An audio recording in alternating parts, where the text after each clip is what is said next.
Bonjour, je suis Nathalie Marchand, je suis secrétaire générale de la CGT de la Santé et de l'Action sociale de Paris et membre de la fédération et du bureau. Et je suis adjointe des cadres de l'assistance publique des hôpitaux de Paris. Aujourd'hui, on est mobilisés, c'est la continuité de toutes les mobilisations qui se poursuivent sur la question des manques d'effectifs, sur la question des fermetures de lits, sur la question évidemment de l'augmentation des salaires, parce que nous,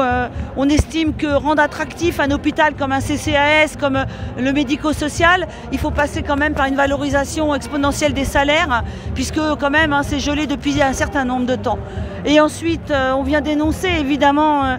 ce qui aujourd'hui nous mobilise le 22, c'est que c'est la fermeture du siège de l'assistance publique des hôpitaux.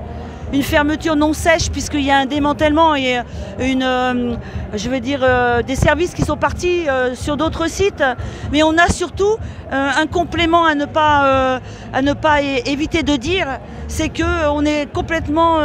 enfermé dans les partenariats publics-privés et donc l'assistance publique est en train de perdre toute sa substance de mission de service public. Et c'est aussi ce qui fait qu'on s'est mobilisé ici aujourd'hui parce qu'on estime qu'à un moment donné, il faut absolument que ce gouvernement prenne en compte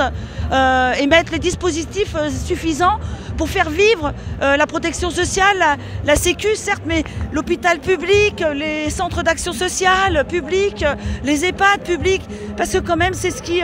nourrit toute la population et c'est ce qui s'adresse à toute la population de manière égalitaire de traitement. Et voilà pourquoi aujourd'hui on est encore là à revendiquer, parce que vraiment on a besoin des politiques, on a besoin de cette retranscription. Nous on revendique et nous on a besoin que eux le transforment sur des réformes heureuses, parce que vraiment, vous le savez, depuis le Covid et même avant, l'hôpital est en grande souffrance, l'action sociale est en grande souffrance et le médico-social aussi. Et donc toucher à l'aspect de la santé et du social, c'est dire à quel point on peut être inquiet pour l'avenir des usagers.